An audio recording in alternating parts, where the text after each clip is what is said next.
A questão do destino é certa. O mar leva um destino que não tem dúvidas, né, para quem entra nessa aventura. Então é isso aqui que a gente vai ver em Mar Morto, do Jorge Amado. O homem aqui, homem mesmo, né, que vai se desbravar para o mar, não tem outro destino que não a morte. Ela vai vir, assim como a gente sabe que a morte vai vir pra gente, não é isso? Só que aqui tem um tom assim trágico e uma certa beleza no trágico, que a gente vem conversando até aqui no canal sobre as tragédias gregas, né? E Jorge Amado, ele faz assim ele proporciona uma experiência literária maravilhosa, porque a gente vai mergulhar nessa sensação de se ter um destino certo, que a gente não sabe o dia que isso vai acontecer, e ao mesmo tempo poder pensar na metáfora que o mar tem em relação à vida. O mar tem hora que tá calmo, tem hora que tem tempestade, tem hora que ele tá incerto, e assim como o mar é incerto, a vida é incerta. A gente vai acompanhar aqui a trajetória do Guma, que é o mestre de Saveiro, e ele é muito fiel aos seus princípios, e ele é muito respeitado na comunidade que ele vive, que é aqui em Salvador, uma comunidade humilde que vive dos recursos desses veleiros, desses saveiros. E aí a gente vai ver a Guma se apaixonando por Lívia, que é uma moça de uma, vamos dizer assim, economicamente, de uma família mais abastada economicamente que ele, não vive essas origens mais humildes desse povoado, dessas pessoas ao redor do Guma, mas é aquele amor que não vai no caminho romântico de histórias assim só de amor que a gente está acostumado, não. Eu resolvi nesse vídeo falar um pouco das personagens femininas de Mar Morto, do Jorge Amado. E aí eu vou começar por Lívia.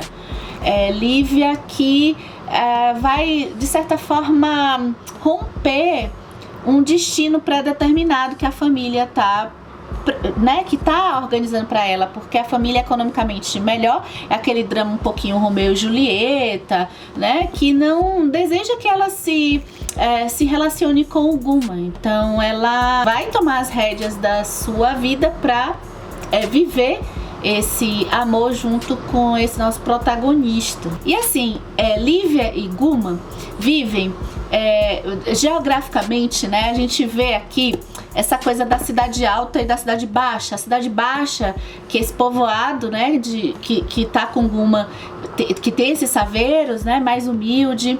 Lívia já tá na coisa da cidade alta. Não sei se vocês conhecem Salvador, mas a gente tem essa constituição aqui desde o tempo que os europeus chegam aqui, né, dessa cidade baixa e dessa cidade alta, de uma diferença mesmo. A gente tem uma cidade aqui no nível do mar e a gente tem uma cidade acima. Aqui pro Mar Morto, a cidade alta é a terra firme, é a terra talvez aí já colonizada, né, de pessoas que já tem a gente já vê a cultura eurocêntrica. E Guma e a cidade baixa são pessoas que vivem nessa incerteza, não tem nada constante, até porque o mar não é constante. Então Lívia, ela vai ter que, ela precisa, né, a gente vai ver essa certo antagonismo aqui na história, porque para ela é de certa forma mais difícil, para todas as mulheres, mas especialmente para ela é difícil se acostumar com essa relação com o saveiro, essa relação de amor, né, de se importar com alguém. E mães vão viver isso também, mulheres que ficam na terra dessa cidade baixa, mas com seus homens indo para um futuro incerto todos os dias.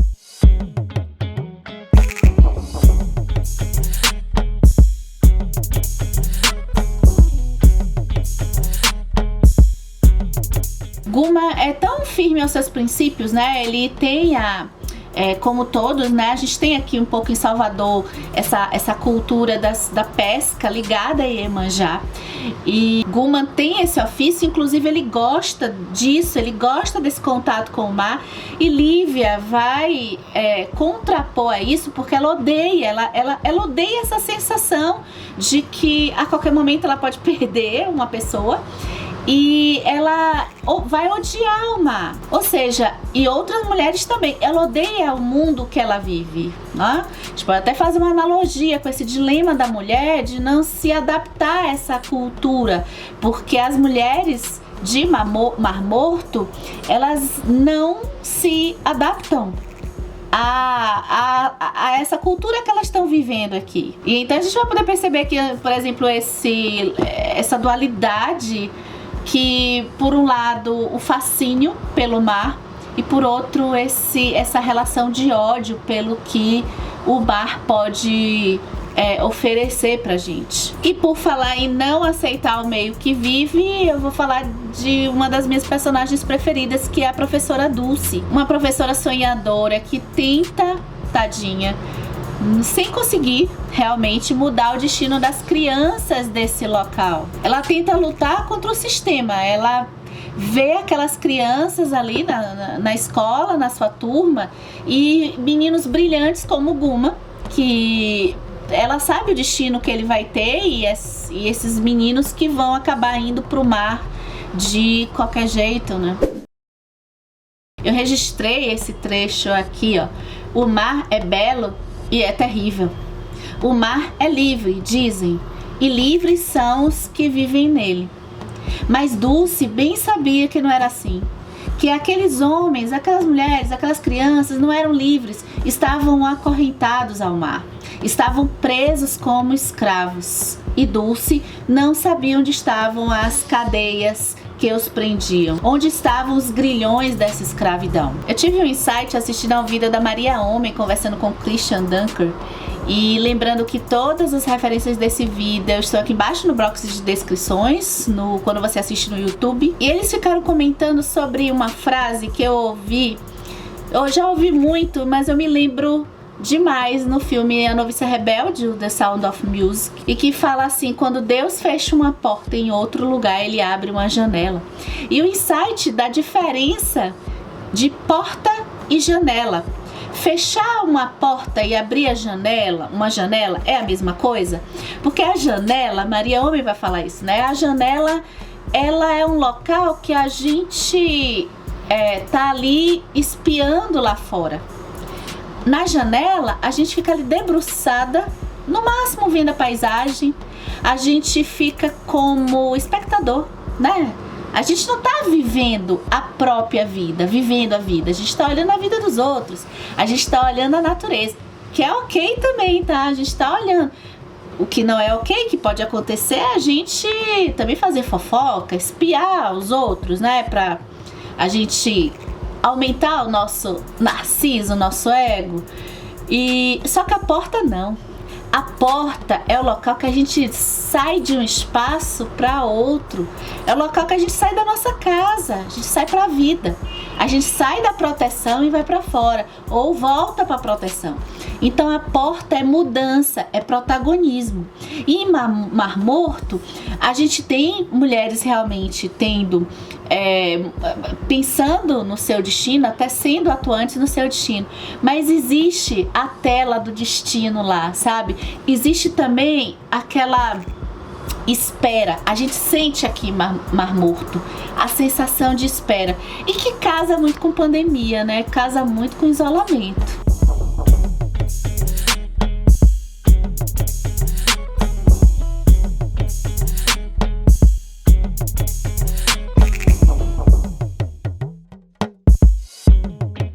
Mas vamos continuar, porque tem Rosa Palmeirão. Eu acho que Rosa Palmeirão é uma personagem que de cara vai chamar a atenção, né? Essa tá dentro do que a gente talvez sempre vai pensar como uma mulher forte, porque ali ela usa da agressividade para se proteger em um mundo totalmente masculino. Eu acho legal porque Rosa Palmeirão, ela tem um pouco uns lados assim, não é plana, né? Ela tem uns lados porque ela usa o artifício de se colocar igual a homens. Então, para ela ter o respeito dos homens dessa comunidade, ela vai se colocar igual a eles. Ou seja, ela vai ser aquele modelo de discurso que a gente conversou no Vida da Mary Beard, tá? Se a gente entende que o discurso, para ser assertivo, tem que ser igual ao discurso de um homem, é aí que entra a Rosa Palmeirão. Rosa Palmeirão, ela vai ter... Os homens, inclusive, vão ficar com medo dela, porque é assim que essa comunidade percebe o respeito, né? Quando se tem o medo, não se percebe por outro lado. Agora, a Rosa Palmeirão, ela tem um ponto que vai conectar também a um certo universo feminino da maternidade, tá? Que ela deseja, ela chega num ponto da vida que ela vai desejar ter esse afeto por um filho. A imagem é morte e desejo.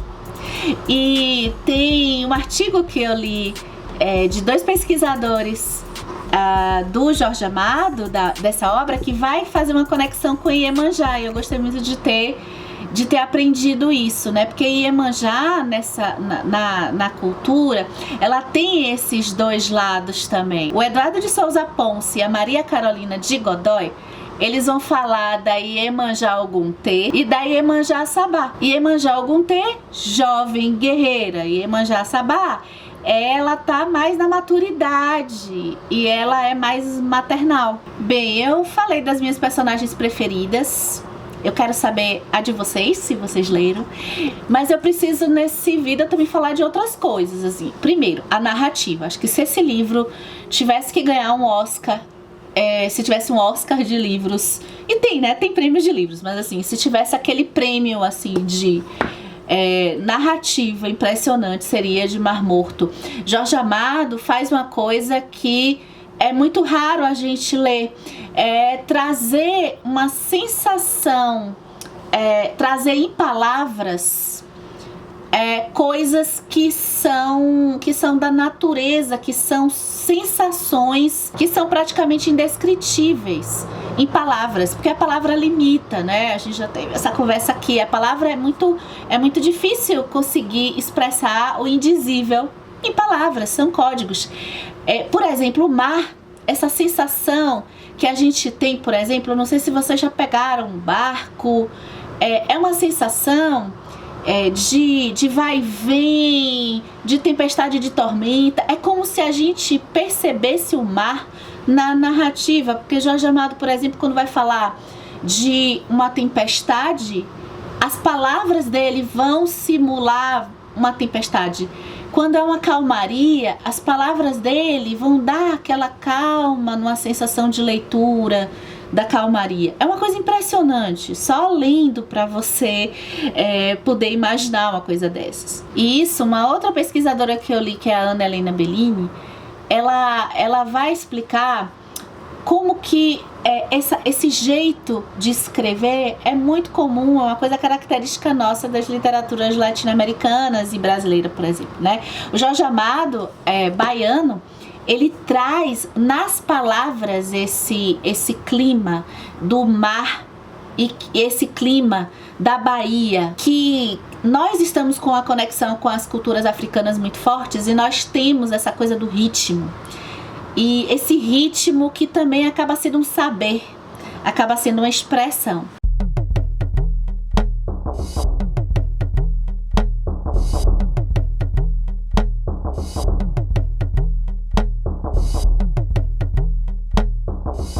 E outra coisa aqui desse livro que eu acho bacana também é pensar no rumo do Guma. Eu acho que Guma é um personagem rico, um personagem que me lembrou o Édipo Rei, por exemplo, em que ele tem suas convicções morais muito fortes, mas ele não consegue fugir do seu próprio destino.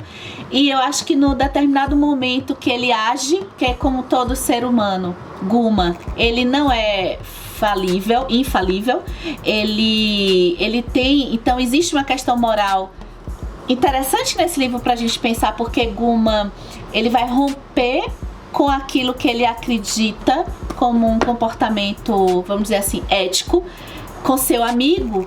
E quando isso acontece, a trajetória dele acaba se tornando muito interessante, que me lembra muito Dostoiévski. Personagens que vão pensar na culpa que carregam pelos seus dilemas, né? A Taylor Jenkins Reid faz isso também com Os Sete Maridos de Evelyn Hugo, é outra dica que eu posso dar também aqui para vocês.